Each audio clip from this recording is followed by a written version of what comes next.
தலைவரோட விஷயங்கள்ல ஆதவ அர்ஜுனா அவர் பேசியிருக்காரு. முதல்வர் அவர்களும் நம்மளுடைய தாவேகா தலைவர் விஜய் அவர்களும் ஒன்றாக வந்து பிரஸ் மீட் சந்திக்க தயார். அந்த பிரஸ் மீட் சந்திக்க தயாரில்ல, வேற யாரும் கூட ரிப்போர்ட்டர்ஸ் இருப்பாங்க. ஆனா தயார் அண்ணா, நாங்க சவாலுக்கு ரெடி, நீங்க சவாலுக்கு ரெடியாங்கிறது முதல்வரை பார்த்த ஒரு சவால் அவர் கொடுத்துருக்காரு. இதுல ஒரு வார்த்தை அவரே சொல்லும்போது அவர் கவனிக்காம விட்டாருன்னு தெரியல. கேமரா பார்த்தா கேமரா இல்லைன்னா முதல்ல ரெஞ்ச் போயிடுவார் அப்படிங்கிற வார்த்தையை சொல்றாரு. பிரஸ் மீட்னா கண்டிப்பாக கேமரா இருக்குங்கிறது அவருக்கு தெரியும். ஏன்னா அவர் பல பிரஸ் மீட்டை ஆர்கனைஸ் பண்ணவர் தான்.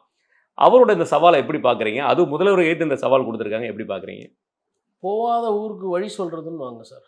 கிட்டத்தட்ட அது மாதிரி தான் இது. ஐயா ஆதவ அர்ஜுனாவுக்கு நல்லா தெரியும் அவங்க தலைவருக்கு ரிப்போர்ட்டர்ஸ்னால் அலர்ஜின்னு.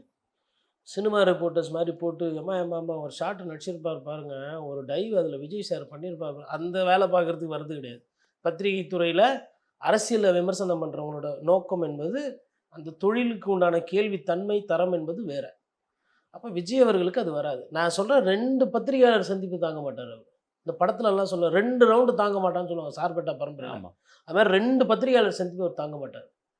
தேர் இழுத்து தெருவில் விட்டு போயிடுவாங்க. நம்மள நானே போய் நின்றுனாலுமே இப்போ என் மீது ஏதோ ஒரு சந்தேகம் எதுவும்னாலுமே என்ன எதுவுமே இல்லைனாலும் நம்மளால விட்டு வைக்கிறாங்களா? பேய் கதையாக சொல்லி வைப்பாங்க. இவன் அதை பண்ணிட்டான், அவன் அதை பண்ணிட்டான், அவன் பேரில் பார்த்தா கடன் அதிகமாக இருக்கும் வருவாயை விட. ஆனால் ஊரில் என்ன பண்ணுற, பேய் கதையை சொல்லி விட்டுட்டு போயிடும். அப்போ நம்மளுங்க விட்டு வைக்க மாட்டாங்க. அப்படின்னு இருக்கும்போது விஜய் மாதிரி ஒரு பிடிச்ச ஒருத்தர் அரசியல்வாதியாக தொக்கா கிடைக்கிறாருன்னா எப்படி இருக்கும் அந்த பத்திரிகையாளர் சந்திப்பு? நாங்களும் வெயிட்டிங் அதுக்கு. அதெல்லாம் வந்து அதாவதுங்க, முதல்வர் பத்திரிகையாளர் சந்திப்பு அவர் பார்த்துக்குவார் தனியாக. அவர் பார்க்காமலாம் இல்லை. இப்போ நாளைக்கு போகும்போது எங்கன்னா ஒரு மைக்கு கீக்கி போடும்போது கேட்பாங்க, KN நேரு இது மாதிரி இருக்குது ஐயா, என்ன ஐயா நடவடிக்கை எடுக்க போகிறீங்க அப்படின்னா, இது வந்து போடப்பட்ட கேஸ், அது பதில நானே சொல்லிடுறேன், திணிக்கப்பட்ட கேஸ். நாங்கள் உச்சநீதிமன்றம் போய் இது எதுக்கு உச்சநீதிமன்றம் போனோம்? தடை வாங்குறதுக்கு போவாங்க, வேற எதுக்கு போவாங்க? காப்பாற்றுறதுக்கு. நான் என்ன சொல்கிறேன்னா, ஆனால் ஒருவேளை சார் லஞ்ச ஒழிப்பு துறையே போனால் மிகப்பெரிய கேவலம் இல்லையா?